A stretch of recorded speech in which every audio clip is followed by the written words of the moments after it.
welcome everybody. Thank you so much for coming. So, this morning we're going to do these meditations on death, which kind of is the beginning of the Lam Rim. And I also wanted to recommend to you at some point Annie Karen's from Kopan, her Lam Rim outlines. If you haven't heard of this, you can download it as a PDF. But she lays everything out really, really simply. She's had many discussions with Rinpoche and Lama Lundrup about how to present, how she keeps updating this book, but it's presented with every Lam Rim course that she does there. There's also a wonderful, he's passed away now, Geshe Acharya Thupten Loden, and he lived in Australia for a while. He wrote this book called Meditations on the Path to Enlightenment. He's also very, very clear. And he just brings everything really down to earth. So there are just a couple of texts that I think would be very helpful when you're doing this. I think everyone here has studied Lam Rim at some point, right? I'm pretty sure. So, when we start talking about death, nobody really wants to talk about it. It's sort of, even, writing a will, morning Victor, is a bit of a difficult thing. The living will we have to do here in California. It's kind of confronting. So people just don't like to talk about death. We only want to be with the living. And we classify people as, Venerable Robina says, a dying person. And then there's living people. But actually, the lady I live with here, Judith, Amala Judith, she has been a student of Lama Zopa Rinpoche and Lama Yeshe for like many, many years. Excuse me. And she was really unwittingly labeled Amala when she first arrived at Kopan. Lama Yeshe brought her in for a meeting and he said, "Oh, Judith, I have so many children coming down from the mountains. So many children. They have no mother." And Judith's like, "No, I'm not anybody. I've done that. That's why I'm here. I have 3 children. I'm not mothering anyone." And then Lama Yeshe sent her down to the dining room. And there she was in the dining room at Kopan in the old days. Was kind of like this kind of really dank and dingy, dirty sort of place. And there was all these kids there, snotty little kids with no mother. And of course, then she brought, I think then Lama Yeshe came in and she said, "I have told them they are to call you Amela, and they will call you mother.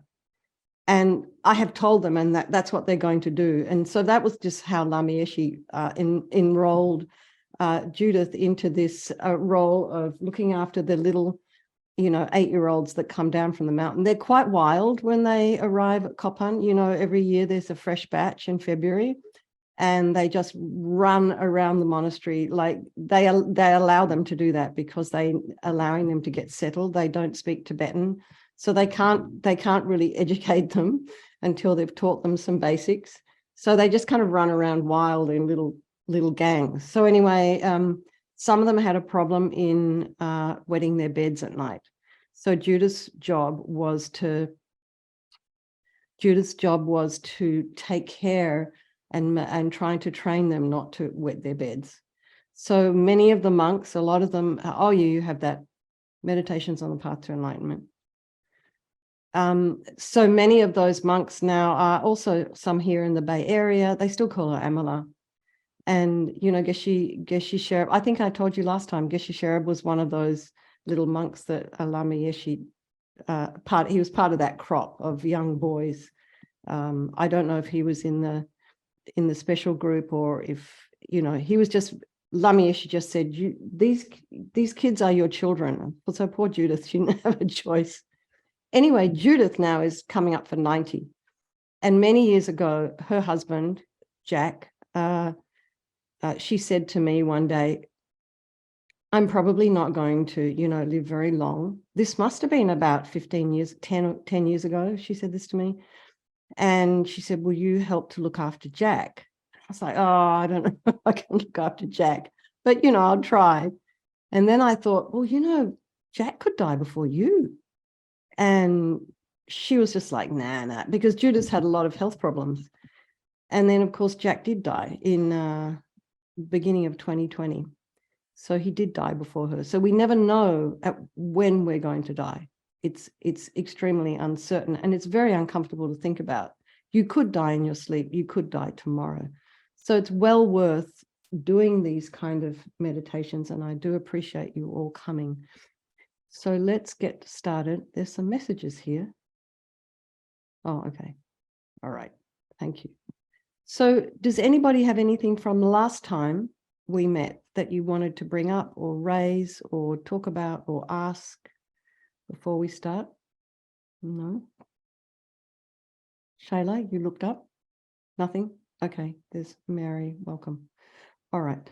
So we are going to do 3 meditations today. As I said, the first one we will look at this 9-point death meditation. It's really subsumed into 3 headings. Death is definite, the time of death is uncertain, and the only thing that will benefit you at the time of your death is what's in your mind, your spiritual practice. So that kind of there's 3 points under each heading. And then at the end of that, we're going to do a little bit of an esoteric meditation on imagining what it is like to be dying. So how it's going to be as you're dying. So it's just a very short meditation, but it just takes our mind there. And I think I've seen a recommendation is this something that you could do at night as you're falling asleep? And I was talking to Judith about this last night, and she said one of the teachings that she received from Lama Yeshe was you do it on a day where it's sunny and everything's going well, and then your attachment arises. You don't want to leave these people. So there's, it's a little bit confronting, and it doesn't mean you're actually wishing yourself to die or you're getting morbid. It's like a very practical approach to your life. And I think by focusing on death, it enables you to kind of just get a little bit more focused on your life and making the best of it, making good use of your time. And then there's that little meditation. And then we'll do the meditation. Actually, that's going to be 4 meditations. Actually, then we'll do this meditation on the dissolution process. So when I was in retreat in Australia, I drew this little diagram and I didn't scan it. But they were saying in retreat, you put the home at your heart, and the dissolution process starts and goes. So when you're actually dying, everything comes into the heart chakra, and then you start this process of the dissolution. But you can't see it. If you want it, if you're interested in this, I can send it out later to people, or I can put it on my website or something. But I drew this in 2008, so it's kind of old. But anyway, at this level, this will be something that might be useful later on, but right now for today, it's not particularly necessary because there's going to be a lot of information. So I also wanted to ask people if you have been, did you find that exercising the balls on the feet was useful for you last week? It was. Okay, so we're going to do that again. Right, okay, so there was people. So I will do that now. So does everyone have a tennis ball or 2 with them? Great. Go and get one. If you haven't got one, go grab one, or a dryer ball. And if you don't have one, you can use your fists.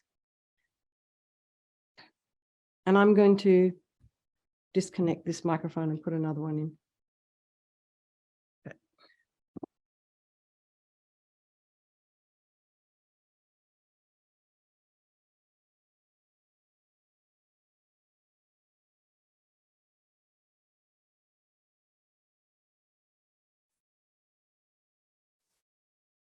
Can you guys hear me? Okay, good. So I can't hear you hearing me. Anyway, I'm going to get up now and I'm going to just move the camera. So one of the things that we're doing is we're going to be sitting for quite some time. So what I wanted to do is just to get it this morning for most of us, all of us, most of us.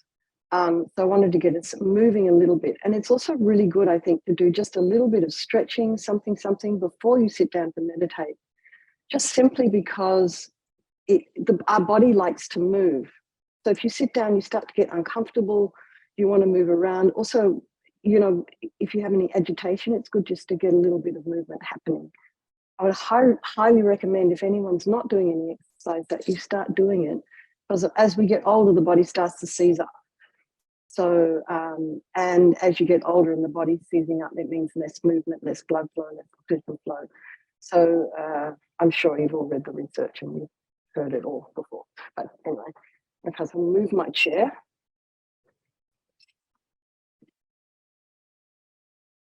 Okay, so I have a couple of balls here. I don't know, can you see my feet? Kind of.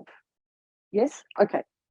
So just put this, you just put it on the ground, and we'll just start by put a little bit of weight into that ball and just rock it backwards and forward from the toes,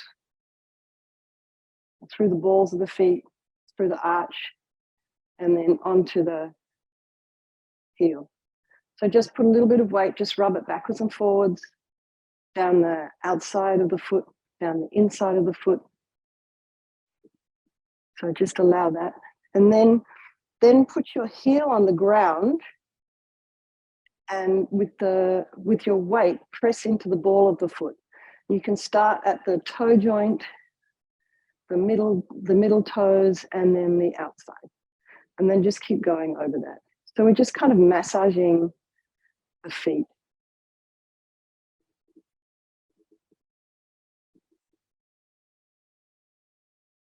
And then just move to the arch. It's a little tight here.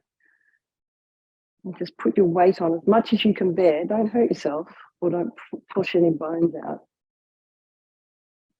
And then you can just move over, put the ball of the foot on the ground like you're wearing a high-heeled shoe, and then just kind of step on that ball.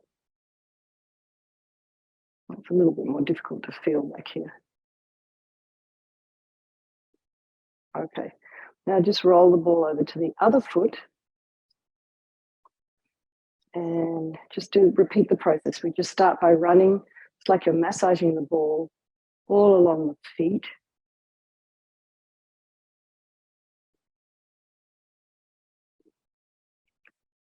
And then place the heel on the ground and just lean forward.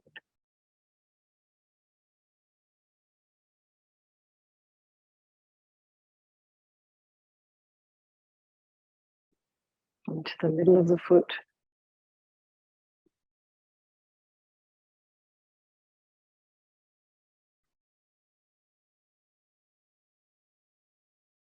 And to the heel. Okay, so now we woke our feet up. So now what I would like for us to do is just, you're standing on your feet, right? So just very gently, without lifting your heels or your toes, just move the weight from the back of the foot to the front of the foot. Be in a parallel position, about a hip's width apart. Back of the foot to the front of the foot. You can bend your knees, so don't lock into your knees. Just very gently moving backwards and forwards. Now with your knees bent and holding in your belly, just move yourself from side to side. So you're just moving the top half of your body, just from the ribs. So try and be gentle, because if you have any issues in your sacrum, you don't want to throw your sacrum out or pull anything in the lumbar region. So just very gently move from side to side.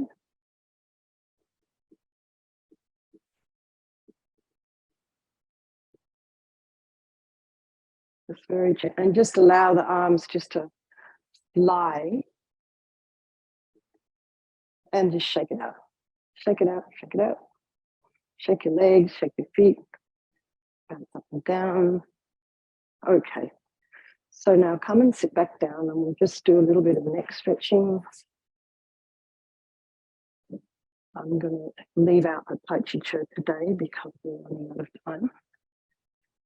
So again, now just imagine, so when we're sitting, we're just most of you sitting on chairs, actually Erin's sitting on a cushion. So have your sits bones raised, and there's someone in the Gonpo sitting in a little chair.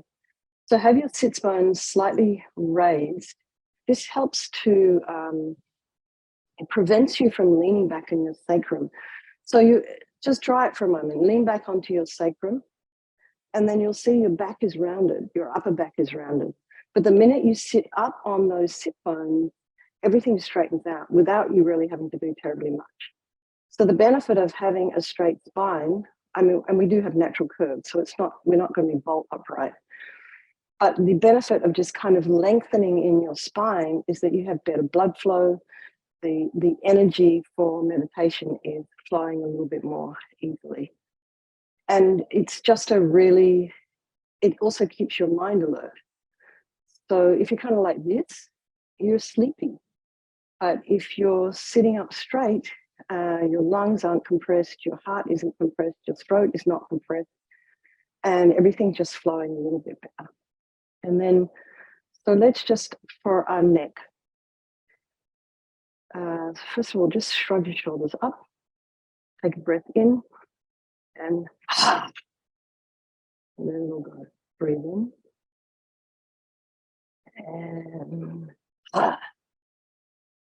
and breathe in, and now just roll your shoulders forward, up and back, up, forward, up and back. Okay. So now if you want, you can take one arm. So just very gently place it here. We're not pulling anything here. And imagine you're going up and over.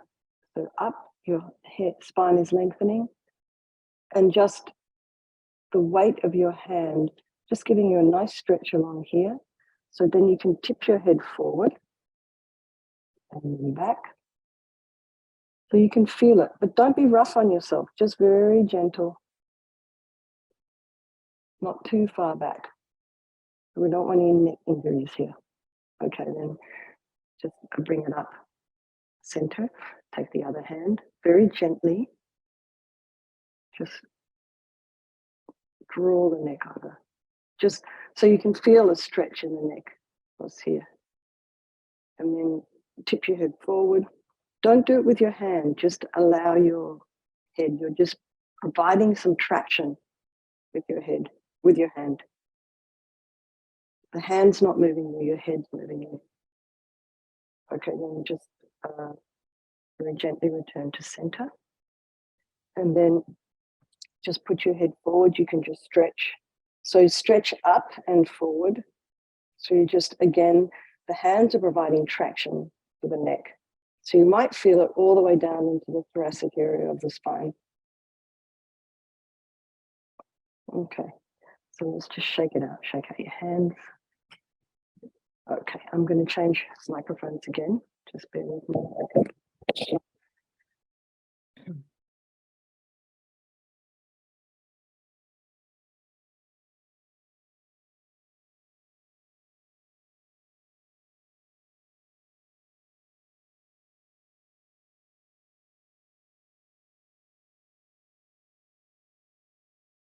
And next time we do this, I want to teach you a couple of, for those, does anyone here do yoga? Yeah, I know Erin does. So we could do a child's pose, I think, next time. It actually is very helpful to lengthen any kind of lumbar tightness. As we're all getting older, we get quite tight in the lumbar region. So it really is a nice way of stretching out. I don't think I need to be a yoga teacher just to show you guys that. And I'll check with my own yoga teacher to make sure before we do it. But yeah, I think sometimes I do this while I do a little bit of yoga stretching in the morning while I'm waiting for the kettle to boil. So it's not much. It's like 2 or 3 minutes, and it's very, very helpful. So, okay, so let's just get started. We've got a little bit of our yayas out now. And so just settle into your meditation posture. Feet flat on the floor if you are sitting on a chair, about a hip's width apart. And make sure you're breathing. I keep hearing that when we're in front of our electronic devices, we sort of forget to breathe, particularly at computers. So keep breathing, be aware of your breath. Hands can be just in a comfortable place. So if it's more comfortable for you to have your hands placed on your thighs rather than in the regular meditation posture for our tradition, which is right hand nestled in the left, just do that. Shoulders are aligned with the hips.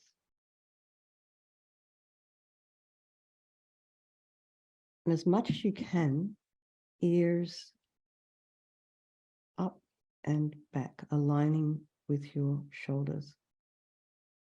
Now imagine your spine is a string of pearls of light, stretching from the base all the way up through the crown of the head.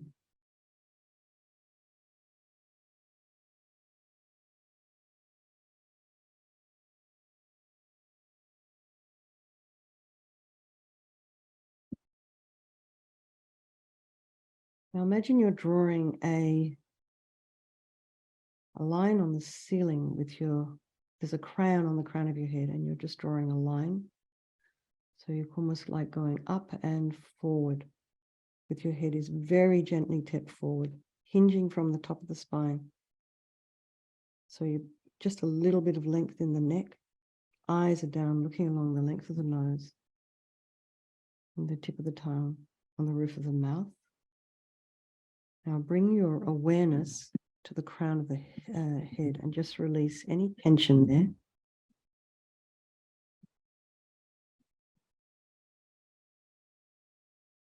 Relax your forehead, eyes, nose, cheeks.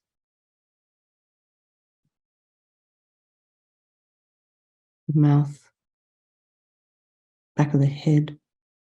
Release any tension there. The ear, the inner ear. The jaw, the back of the tongue. Relax the back of the neck, shoulders, shoulder blades. Allow them to just drop down. Relax the throat, the chest, the belly, limbs, hands, fingers, feet, and toes, and then bring the mind to the breath. Just noticing the sensation of the air as you're inhaling and exhaling. So you feel those very fine hairs inside the nostrils. You might be able to feel them with the inhalation and exhalation.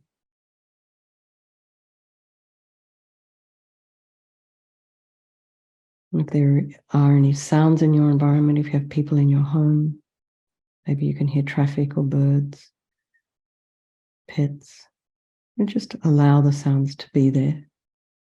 Try not to follow them with the mind.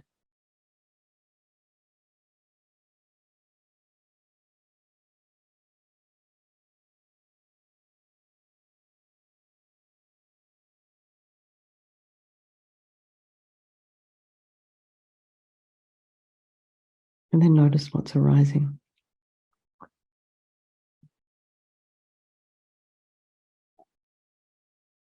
And try not to judge, criticize, have opinions.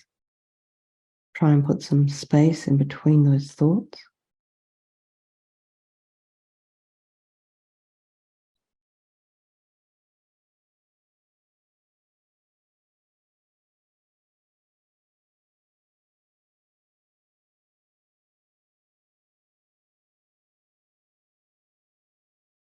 You can be as an objective observer, just watching your mind, being curious and interested about what's in there.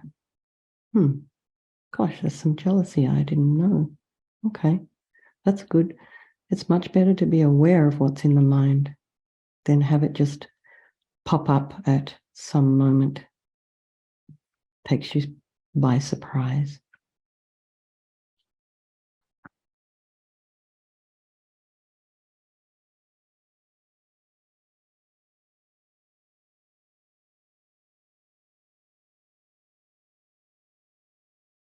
And then this lovely analogy from Mingyur Rinpoche.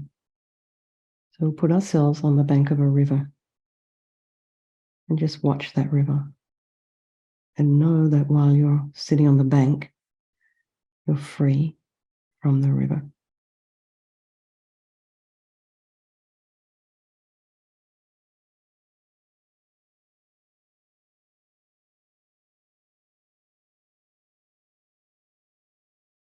So it's always really good to do any of these kinds of meditations with this idea of compassion.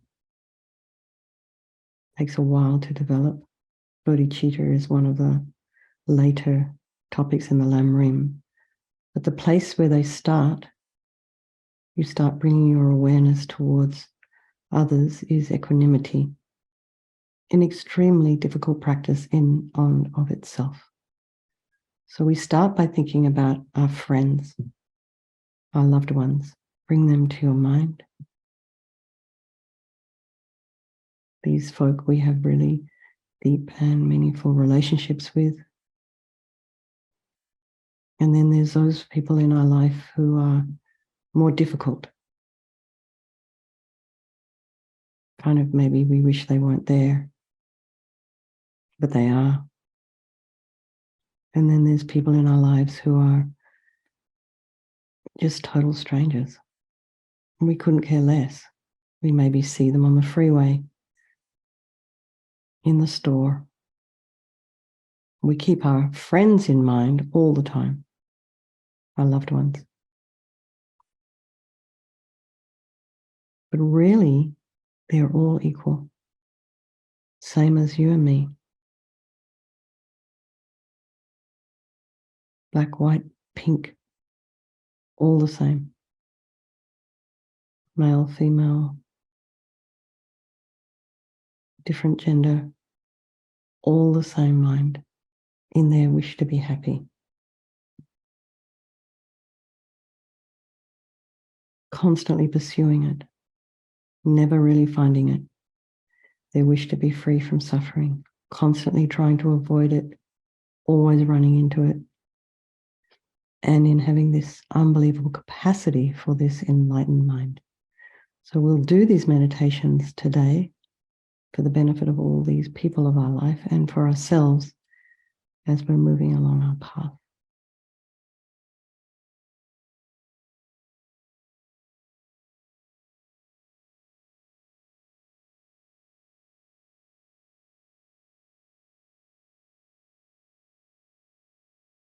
The first of these 3 points is death is definite.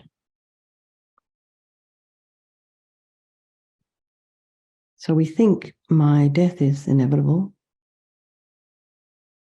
Nothing can prevent it, no matter who I am. Actually, I am going to die at some point. So ever since human beings evolved on this earth, no one has managed to escape death. Even Buddha had to die. No matter how strong I am, no matter how much yoga or athletics I do, I'm not going to escape death. So many powerful, famous people have died. So many spiritual realized beings have also passed away.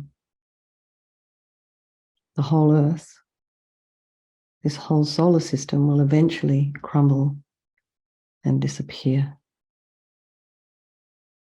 There is no way we are going to escape death. So let's just meditate for a minute on that point.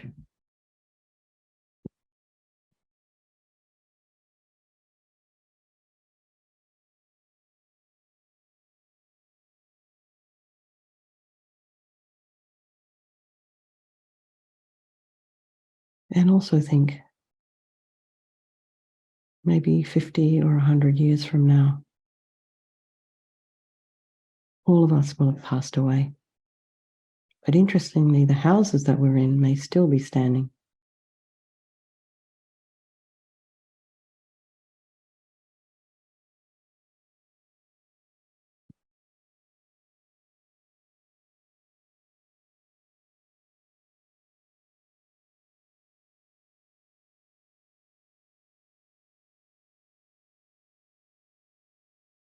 So the second point here is that not only am I going to die, I'm dying moment by moment.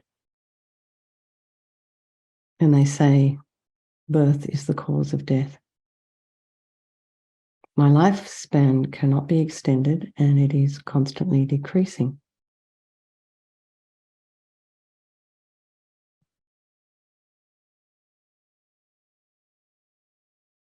With each breath we take, with each moment that passes, we're becoming closer to death. Even when we're asleep or distracted, we come closer to death.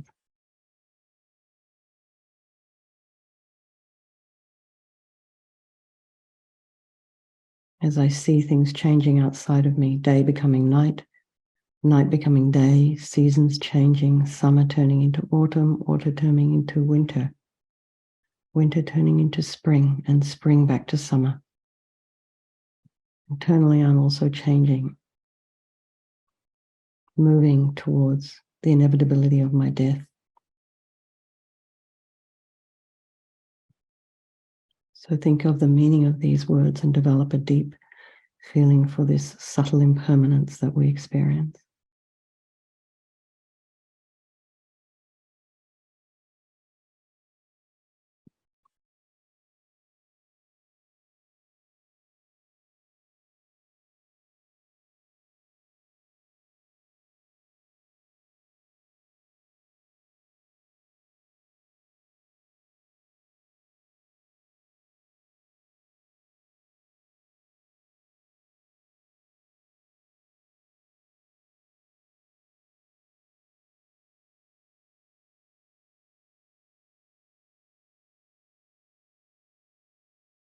And the third point, underneath death is certain, is that while we are still alive,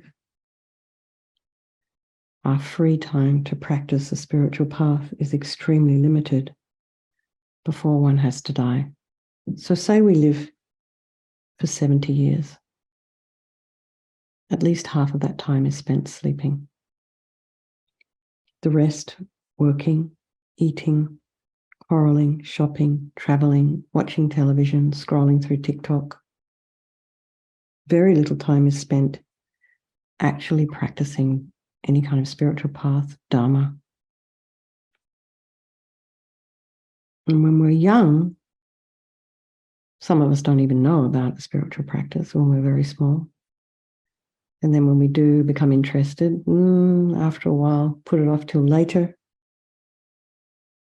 When we're middle-aged, we're too busy with children and work and career, we're very busy. And when we're old, we look back with regret that we didn't practice. We spend a lot of time on our relationship.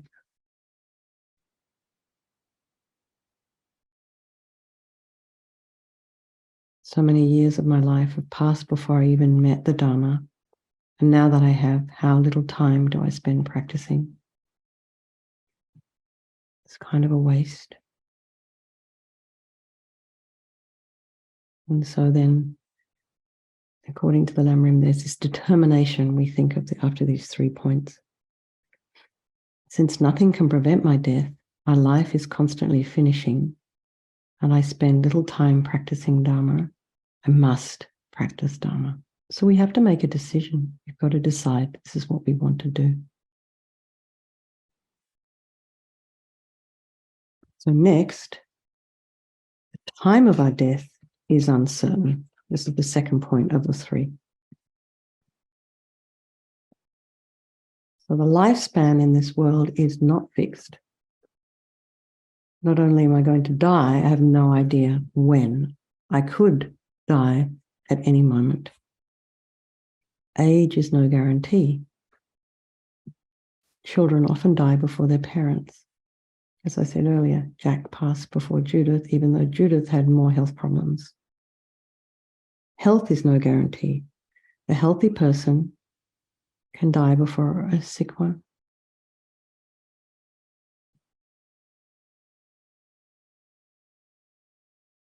You must know many young people just died. A very dear friend of mine I went to kindergarten with during the pandemic, same age as me, she was shopping.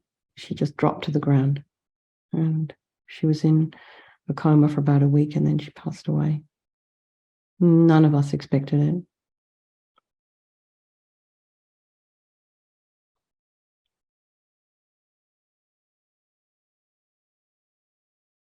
And having future plans isn't a guarantee of life either.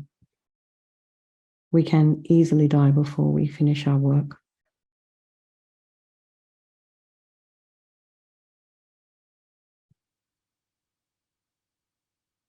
So there's many factors, probably more factors contributing to death than continued life.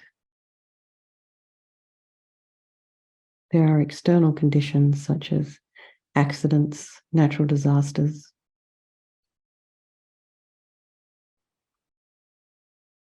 harm by other people.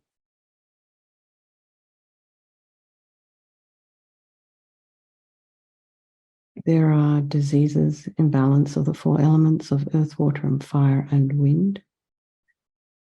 Even the things that are meant to preserve or enhance my life can turn against me. So, here in the Bay Area during the pandemic, we had these terrible fires. So the air here is normally pristine, clear.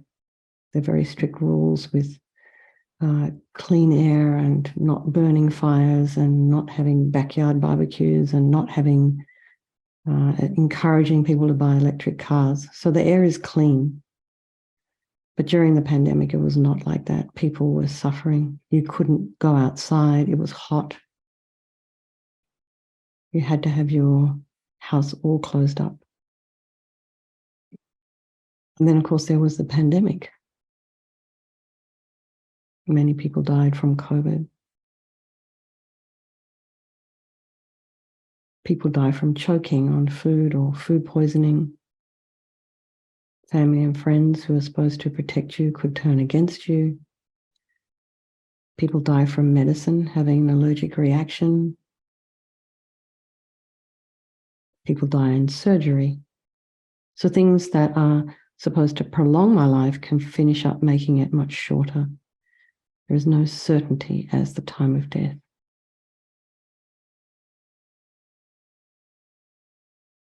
The third point under the time of death is uncertain. It's good to remember our bodies are fragile. Our bodies are as fragile as a water bubble.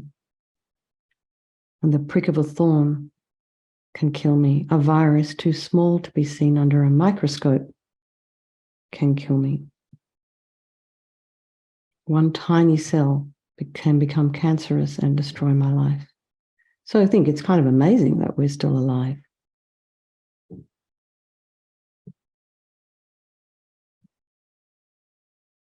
So you think of some of the huge trees on the planet, the forests and the mountains can get destroyed through natural disaster. You can imagine, no wonder our frail bodies aren't going to last that very long. So we think since the time of death is uncertain, I could be dead even tonight. Not only must I practice Dharma, I must practice it now, from this very moment on, without postponing it for even a second. So it doesn't mean to say you have to spend your whole life in meditation. You can, you see all the old people up in the mountains, Om Mani Padme Hum, all day long, wandering around, Om Mani Padme Hum, Om Mani Padme Hum, Om Mani Padme Hum. That's, in a way, if you're very, very busy, this is what Lama Yeshe was saying in the Om Hum meditation, which we'll do a little bit later. It's the basis of all other mantras. So even all if you have time to do is Om Ahom. It brings your mind back there. You just have to remember to do it. So the third point is the only thing that can help at the time of death is my spiritual practice, is Dharma. So money or possessions are not going to help you when you're dying. You cannot even take an atom of physical matter with you. At death, my mind slips out of my body like a hair pulled out of butter. Therefore, since death can occur at any time, I should not put any effort into accumulating such things or be attracted to any of them, even from this moment. And also, again, this doesn't mean you shouldn't have a comfortable life. It means the mind that gets attached to that comfortable life is what is not helpful for the mind. Doesn't mean you can't have nice things or even aspire to have nice things. It's this grasping and attachment that is unhelpful. So we think we're going to end this, we're going to leave this life naked and empty-handed. And we will die in exactly the same way as a king or a queen. They experience, a king and the poorest of people experience death in the same way.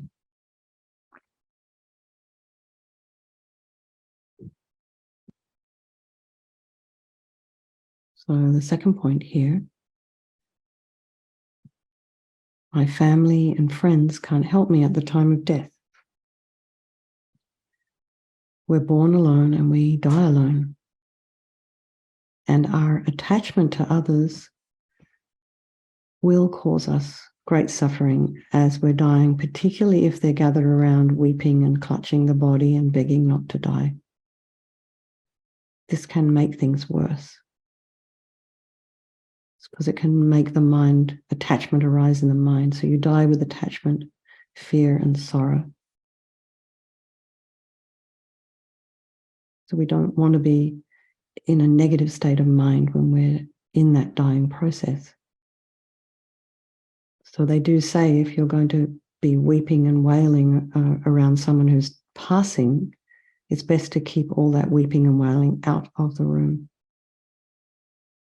So when someone is dying, it's their gig, not yours. You're there to help them, support them, be strong for them. You can cry and grieve later, but keep your attachment out. And you can love them. It is not the same thing.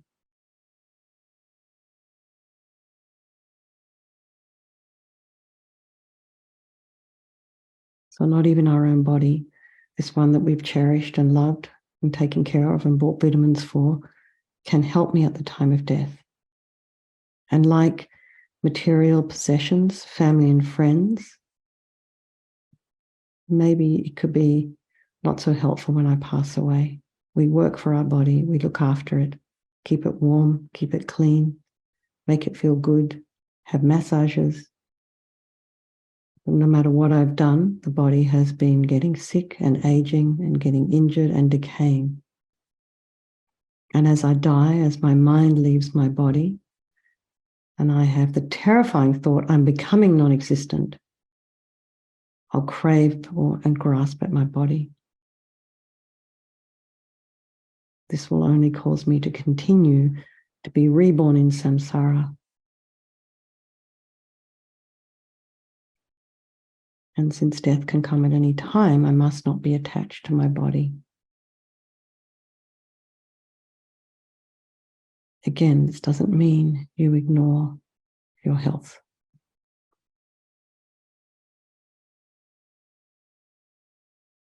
So this third determination, we think, since none of these things, power, position, possessions, family, friends, or body, can help me at the time of death and only cause me great suffering, I must not only practice Dharma, I practice it now.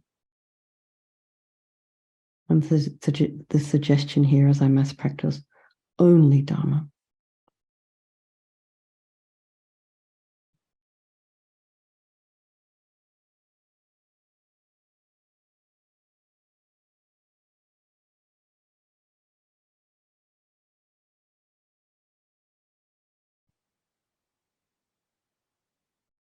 So then just very quickly before we move on to a little bit of an esoteric meditation, there's some 6 advantages and 6 disadvantages of not remembering death, remembering and not remembering death.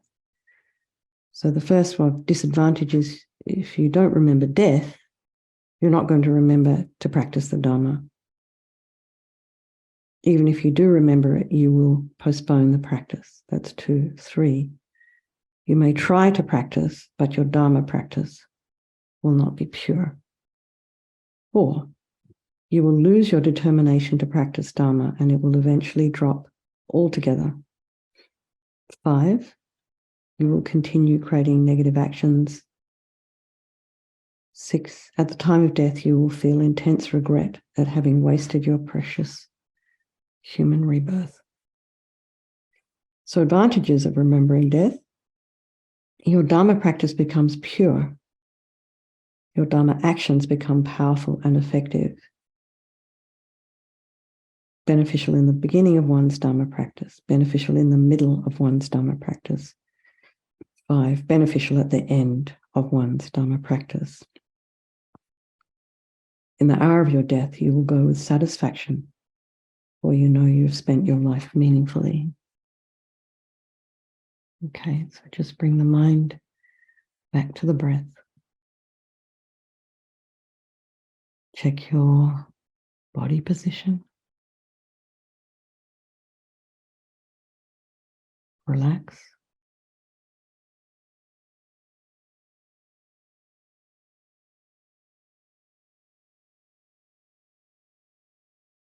So this is a brief esoteric meditation on the circumstances of death. So you can imagine now, this is from Discovering Buddhism 5 by Dr. Nick Rebush.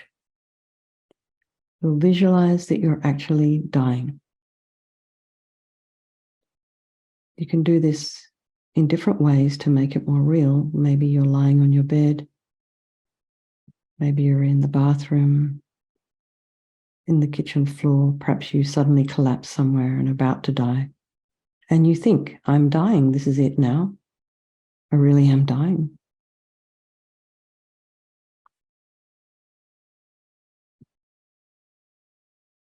The way they recommend to do this is in a formal meditation on your cushion, the way you've been practicing so far.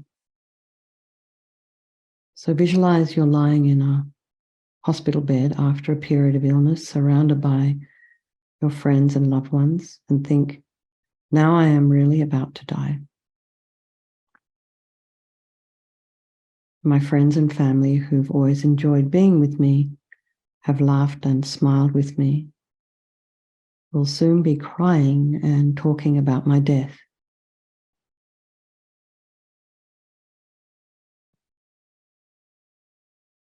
This body, which I've always covered with clothes, protected from the elements, will soon become like stone or wood, with no feelings whatsoever.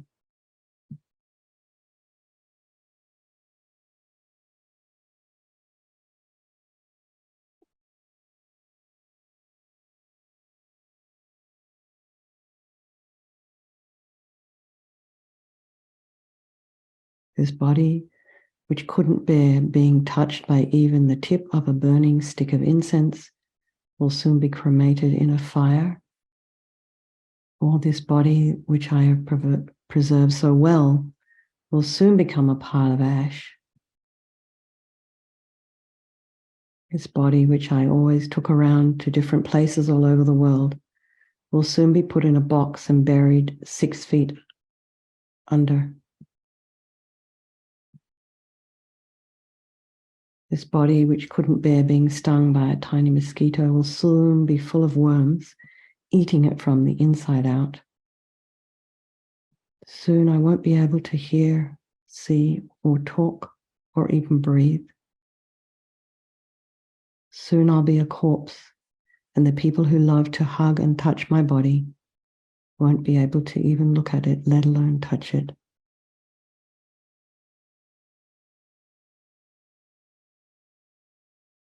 So you can think like this, maybe some similar thoughts that you can come up with as if you're actually dying, and check to see how you feel. Are you ready to go without regret? Are you organized? If you left your house today and didn't come back,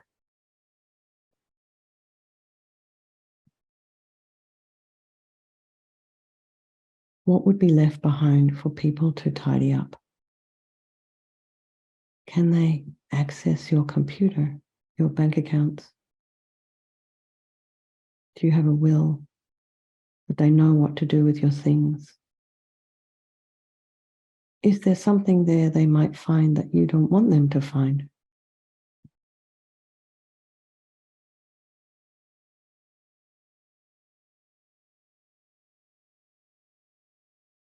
One of the nuns that works at Rinpoche's house always leaves her space as if she's not going to come back. She tries to keep that in her mind all the time.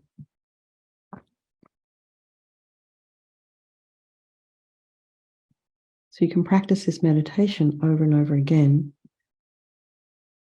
And when you go to bed at night, instead of thinking that you're going to sleep, think that you're dying and see how you feel. So one of the things that I've heard Venerable Rabina recommend is when you wake up in the morning, you wake up with this surprise of, oh my goodness, I'm still alive. How amazing. Because people do die in their sleep.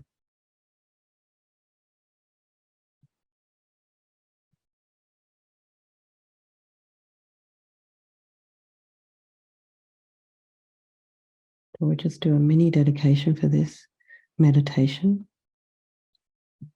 We started out by generating a little bit of this idea of bodhicitta, and we meditated on a little bit on some lamrim. So we should dedicate the merit we've created so far in harmony with our motivation and think, because of this merit, may our teachers live long and healthy lives, may the Dharma spread throughout the infinite reaches of space, and may all beings quickly reach enlightenment.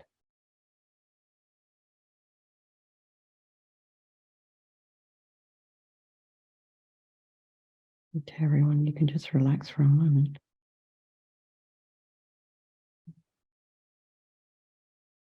Does anybody have anything they'd like to share? Any questions? Kim, did you want to say something? No, okay. All right. I'm just going to have a little bit of water before we move on to our next meditation. So just have a little wriggle. Yeah, and a stretch. It's got on a yawn. It's a really good idea. David.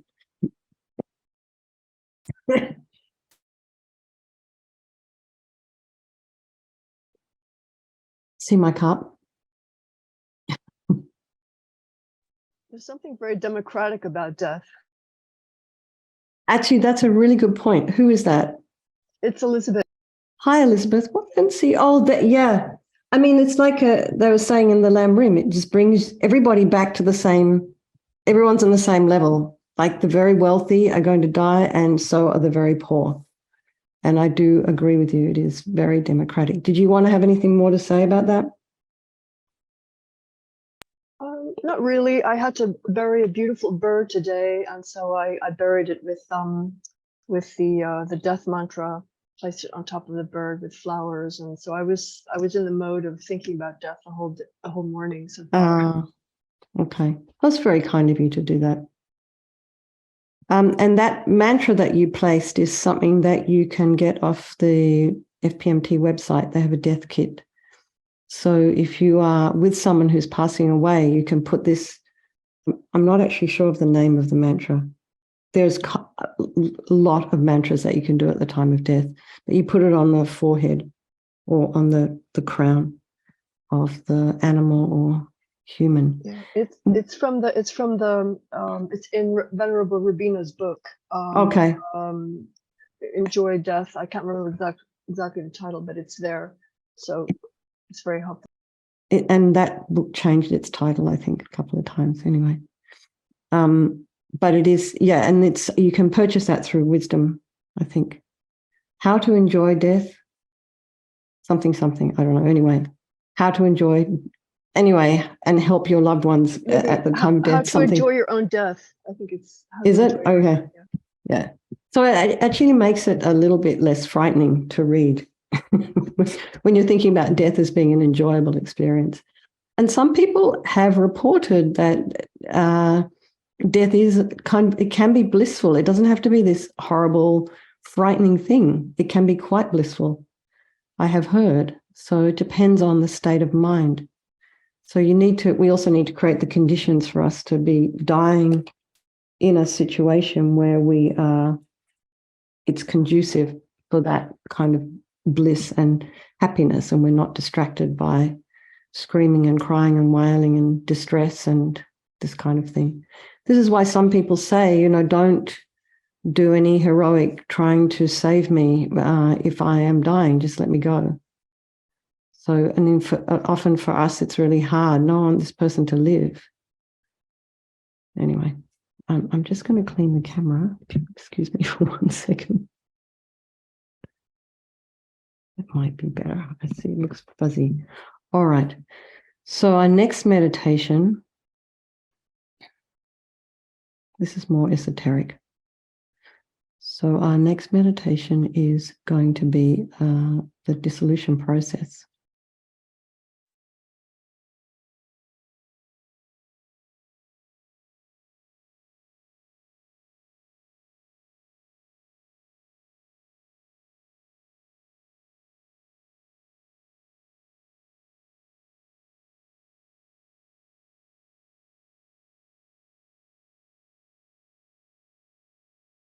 So previously we did this meditation where we visualized ourselves as dying.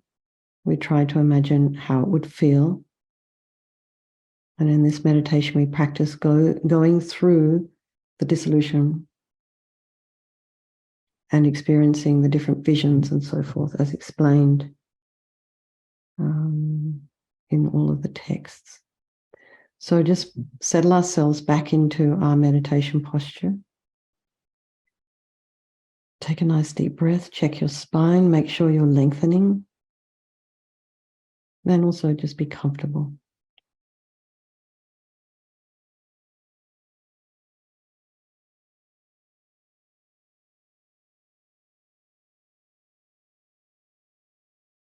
We practice this meditation with the understanding that this is going to happen to me, therefore I must become familiar with this process in life so that I can handle it constructively when it actually happens. It's just very practical.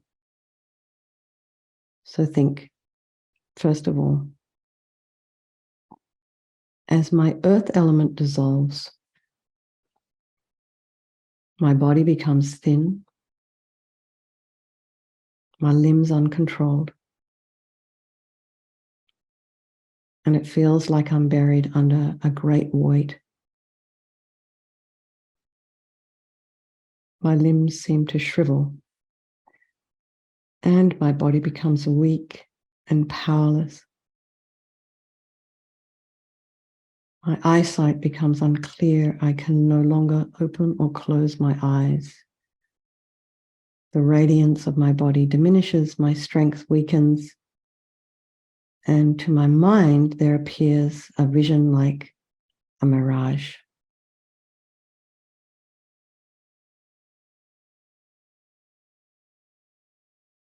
So just imagine this for a little bit.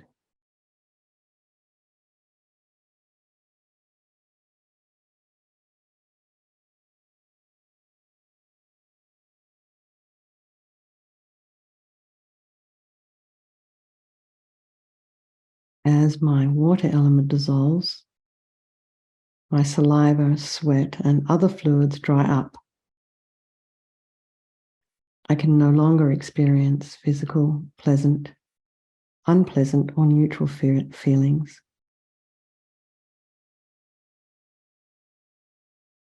I'm also no longer mindful of the feelings that accompany my mental consciousness. I no longer hear external or internal sounds. Even the inner buzzing in my ears disappears, and to my mind there appears a vision of smoke.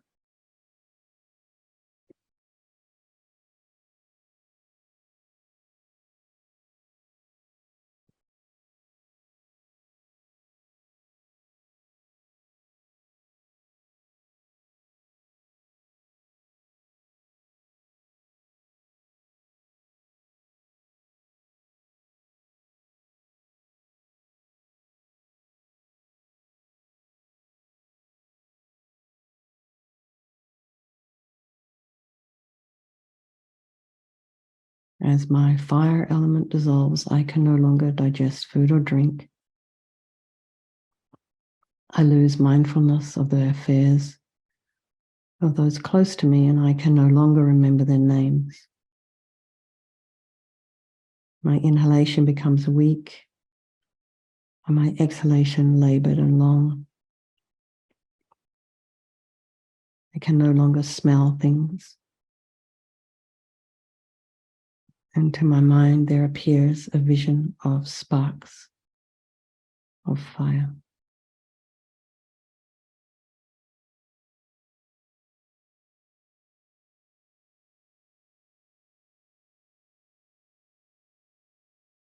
You can imagine maybe a bonfire at night when those sparks fly up into the sky.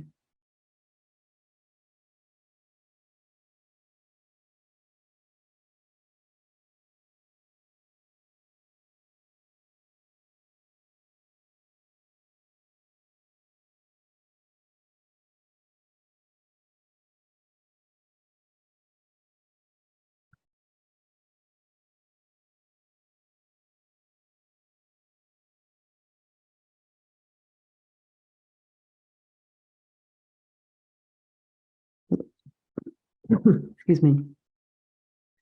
So the fire element now absorbs into the wind element. And as the wind element dissolves,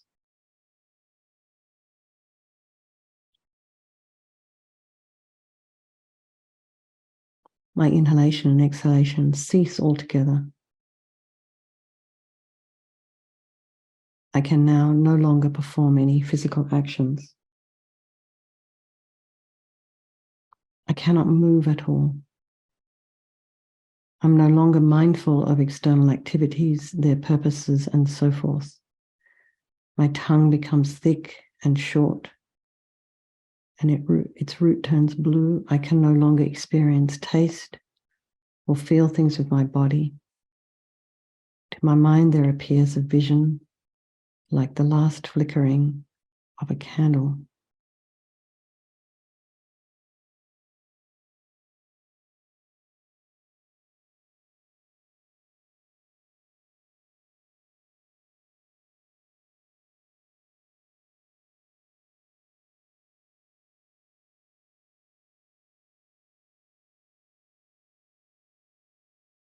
So this is where, somebody would be declared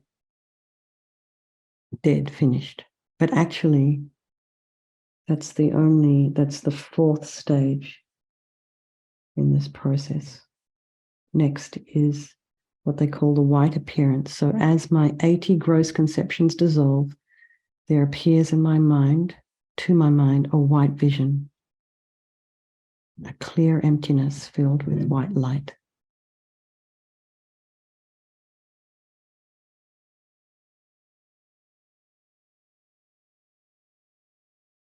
Some say the light of a full moon when the ground is covered by snow. Of course, these will be Tibetan images.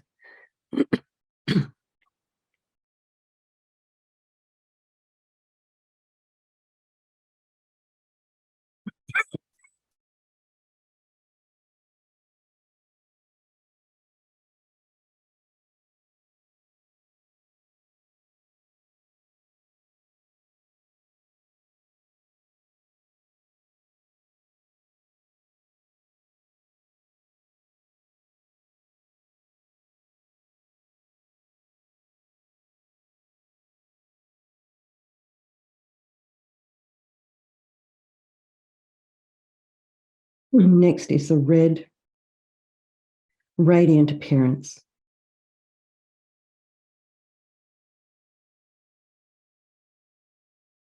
It appears to my mind like a red vision. Clear emptiness filled with red light. So this is like copper or pink, red color of the sky in the morning when the sun is rising. Just before a storm. So imagine clear emptiness filled with red light.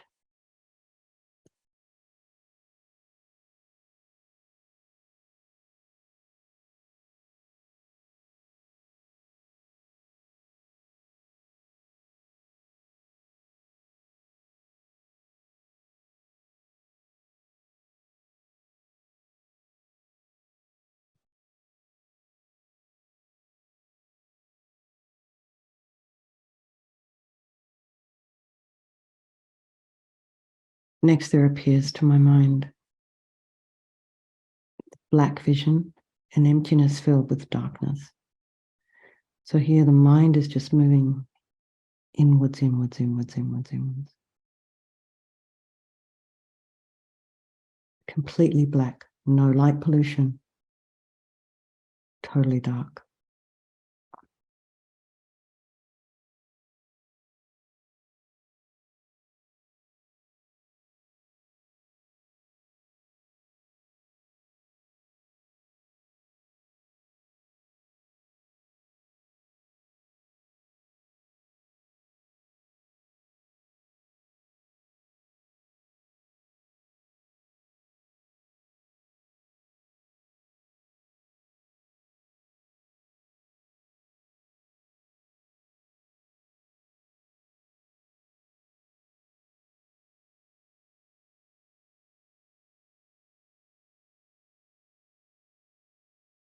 And finally appears to our minds the light, clear light vision, complete emptiness and clarity.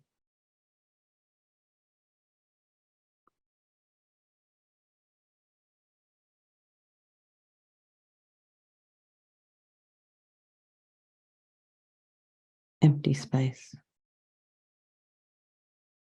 So we just spend a couple of minutes concentrating on the appearance of this clear light mind and think all things are empty of inherent existence. Nothing exists under its own power from its own side. All phenomena are interdependent. They exist by merely labeled by the mind. And so let your mind become one with the infinite space in the nature of clear light and expand your mind.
Everybody just relax.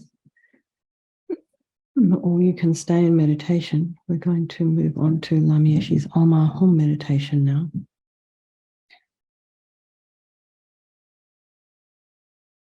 Okay, just settle back into your meditation posture.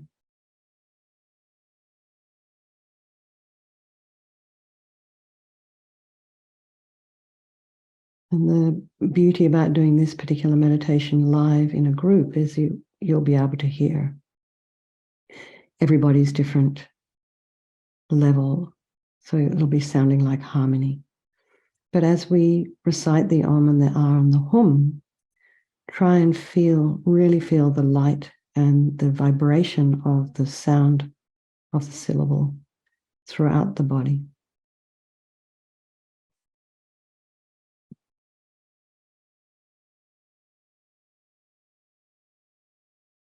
So Lama Yeshe taught this during his life, death, and after death course. So this Lama Yeshe introduced this meditation because it helps us train our minds so we will be able to meditate on the clear light of death when it arises. So that's the aim, is when you do hit that place, you can actually meditate there. And this is what many of those lamas are doing after they've passed away. They're meditating in the clear light. It takes an awful lot of training to be able to do that. So this is why it's also so particularly important that we have a place of death that is conducive to meditation. So Lama Yeshe's advice here is when you meditate, don't squeeze yourself. Sit comfortably and let your breath energy flow naturally. Just be as you are. Don't think, I'm a meditator, I'm humble, I'm an egoist. Just don't think anything. Just be, just feel. So the first part of this meditation is the purification of the body. So place your hands where it's comfortable and close your eyes. Excuse me, I'm going to cough again.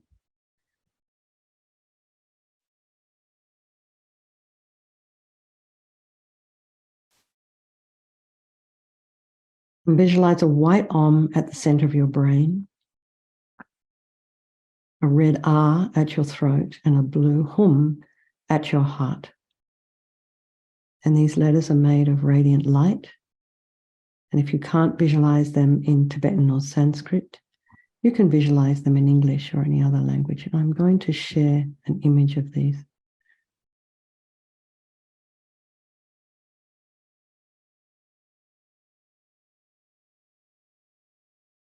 Find it.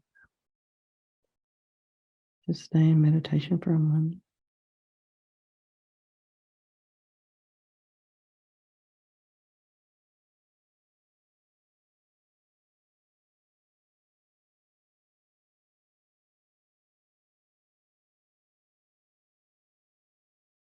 Okay, so there you are. Om Hum. For people who are, it's not easy to visualize. There is the Om Hum. And you don't have to visualize the Tibetan letters, the Sanskrit letters. You can just visualize the English.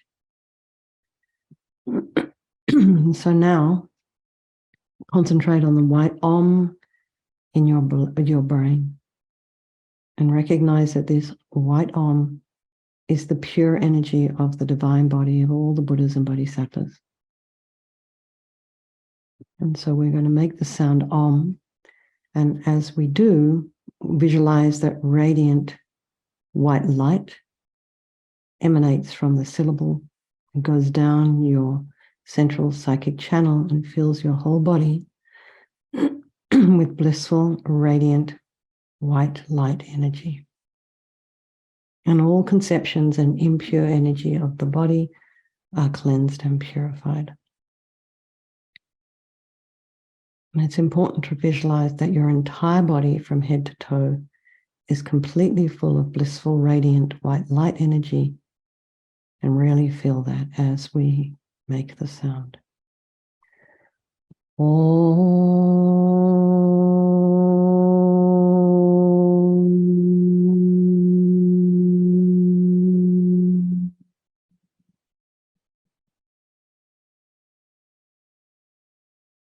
Om.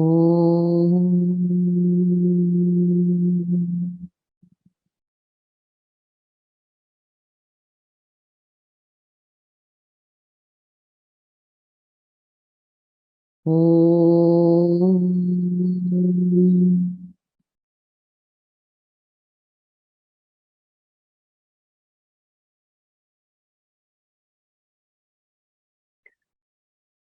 Om.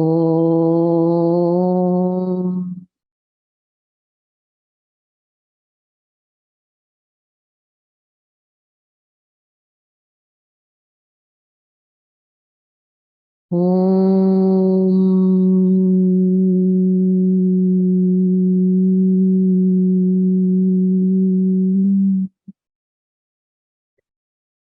Om.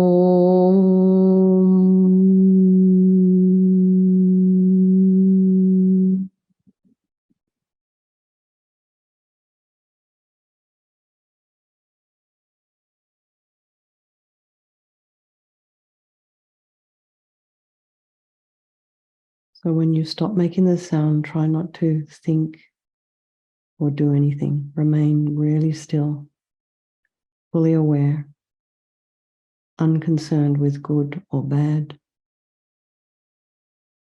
not reacting, free of any internal conversation, and have all your attention on the light consciousness at the center of your brain. So really be there.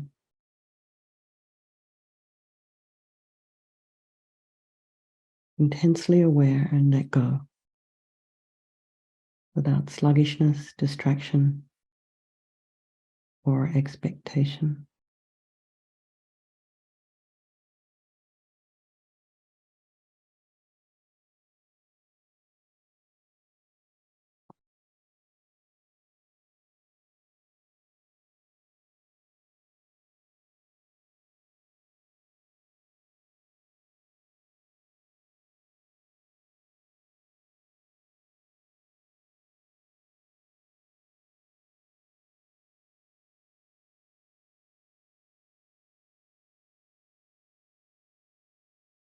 Now we purify our speech and concentrate on the red R at your throat chakra. It's like the sun at sunset.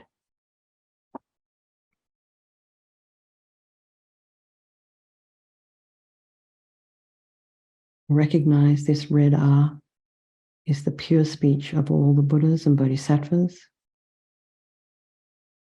And as we make the sound R, visualize that radiant light emanates from the syllable and goes down your central psychic channel, fills your whole body with blissful, radiant red light energy. And all conceptions and impure energy of speech are cleansed and purified.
So when you're finished reciting the ah, just be without any expectation or interpretation, just in an intense awareness of your own consciousness.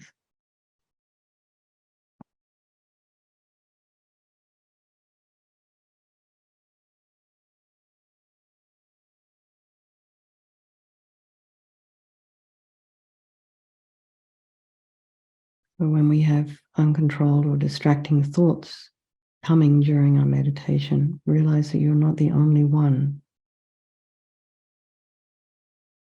All sentient beings are in the same situation of not being able to control the mind. So on this basis, we develop loving kindness and equilibrium for all others. So thus, your uncontrolled, distracted mind becomes a source for developing loving kindness. So when this distraction arises, direct that intense awareness of loving kindness towards yourself, towards your consciousness. So you can meditate here in two ways. Either place that intense awareness on your own consciousness, or when distractions arise, direct intense awareness of loving kindness on your own consciousness. And you can alternate between the two, according to Lama Yeshe. So now your loving kindness manifests in your central channel at your heart as a full moon disk, flat. And at your heart, on top of that moon disk, stands a radiant blue hum. And recognize that this blue hum is the non-dual wisdom of all the Buddhas and Bodhisattvas. Your heart is pure, cool, and calm, opened by the radiant light of the moon and the hum. An infinite light radiates from the hum, and all narrow thoughts disappear, all indecisive minds disappear, all obsessed minds disappear. And this radiant blue light from the hum and the moon fills your whole body, and your whole body feels blissful. And filled with the light, there is no room for fanatical and dualistic concepts. So we can make the sound hum for a minute or so.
Feel infinite blue light like your consciousness embrace the entire universal reality. Your intensive awareness embraces all of universal reality and feel and be without expectation. without superstition.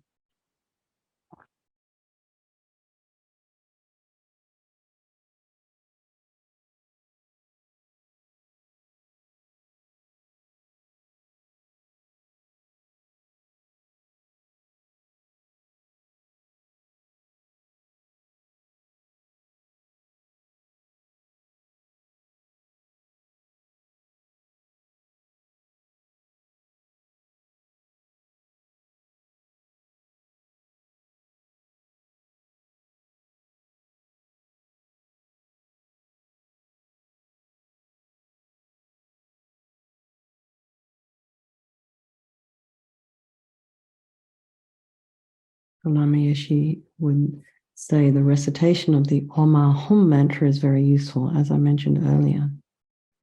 Since you're often too busy to recite long mantras, you can recite this short one, which represents all other mantras. In particular, when you say Om, intensive awareness is energized and your consciousness awakens within you. So the purpose of this meditation is to awaken us from the deep sleep of ignorance, to awaken us to universal reality and not to our usual fanatic reality. A mantra touches a wider reality. That's why it's useful. That's according to Lama Yeshe. So everyone, it's 10:30 here. It must be 11:30 there. So I'm wondering if anyone wants to have anything to share. Anything you want to say? No? Okay. It was brilliant. Thank you so much. Elizabeth, you're always so kind. Thank you. Yes. Hi. Did someone want to say something? Someone said not Yes. Did you? Yeah, go on. Yeah, the question I had was, so the dissolution, that the stages of dissolution, do these happen after the final breath is taken or before? Does it lead up to the final breath? I think the earth element starts to, you're still breathing when the earth element starts to dissolve. Mm-hmm. Okay. And so, I heard that, if you're in a car accident, for example, and you die very suddenly, that dissolution process happens very quickly. Mm-hmm. But so once the person has taken the last breath, at what point of the dissolution will the person be? In other words, once they've taken the last breath, are there still? That's about the fourth out of the 8. The fourth. It's about the fourth. Mm-hmm. And it'll be, actually, if you go into the Discovering Buddhism session 5, also actually it is in Annie Karen's Impermanence and Death. Let me see if it's in here. I'll tell you what page.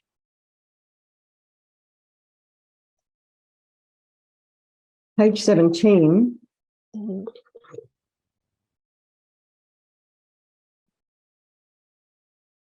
She goes through this dissolution process, meditation on the death process. Mm-hmm. So you can read it there. It's probably also I think it's also in the Lam Rim as well.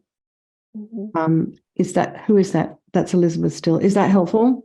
It is helpful. And just, approximately, how much time does it take for the entire dissolution to take place? Does it take place over a few hours or days, or I think it depends? I think it really depends on the person and what they're dying from. Thank you, Shirley. Like I said, I think I've heard Venerable Rabina say and other people say that when you die suddenly, you still go through that process, but just very quickly. So obviously the best thing to do would to be in a position where you have the space and the time to do that clear light meditation at the end. And also that's why they say not to move the body for at least 3 days. It's unfortunately, we don't have time this day and age to, legally, it's so weird. When you're a living person, you're allowed to be in your house, but once you're dead, you're supposed to alert the authorities. And unless you're actually in hospice. So I think all of these things need to be set up. If you don't want the body, you don't want to be moved after you've passed away, you want to give the person time to go through those 4 final phases in the dissolution process. So, once the heart has stopped, they sort of say if you can still feel some warmth in the heart, the consciousness is still there. So the consciousness doesn't leave the body until you've passed through this 8th phase of the dissolution. But I haven't, I think Venerable Robina has probably done a lot more investigation into this than I have. So next time she's on the Zoom and she's talking about the death process, you could ask her. Excuse me. Does that help? Anyone have any more questions around that? Okay. Yeah, and I think it's going to be different for everyone. I remember after my mother passed away, they moved her down to underneath the hospital and I felt her heart. She was still there. And it's just a little bit, because she wouldn't have known what to do with her mind. I just kind of felt, I didn't really know much at that point either. So I didn't really know what to do or what was, to leave her alone, don't touch her. So the other thing too is when a person has passed away, do not touch their feet. They say you can touch the crown of the head, very gently pull a little bit of their hair to encourage them to go to a higher realm. Apparently, if you touch the feet, it before they've actually passed away, it encourages them to go to a lower realm. Anyway, so it's best to don't touch them. It's best. Try not to touch them. And you can put, holy objects at the crown of the head. Make sure that it's quiet and it's conducive. Mantras, anything like that. Encourage them. I think that was one of the things I heard Venerable Robina say, just encourage people, be kind, let people know that everybody loves you, you're okay, you're safe. Things like this, just to be kind to a person as they're dying. Don't do anything to cause them any kind of anxiety. Oh, by the way, you didn't put me in your will. I mean, it's too late. Don't be fighting at the deathbed with your siblings. Anyway. All right, everybody. It's I suppose you all want to go. So let's us just dedicate all the merit we've created today. Thank you so very much for joining me this morning. Thank you, Hin, for the inspiration for this particular session. So we're very appreciative. And just dedicate for yourselves, for all of our teachers, for our long lives. And everybody have a safe and wonderful Easter weekend for what's the rest left of it. And I appreciate you coming on Easter. Oh, amazing. Okay. And thank you for hosting. I think that was Michael, right? Who was hosting, Mary or Michael? Okay, Michael, Shayla, everyone who was minding the door as well. Thank you very much. Lots of love. And I'll see you all tomorrow. Wow, some of you I'll see tomorrow. Okay, bye-bye. Thank you very much, everyone. Thank you.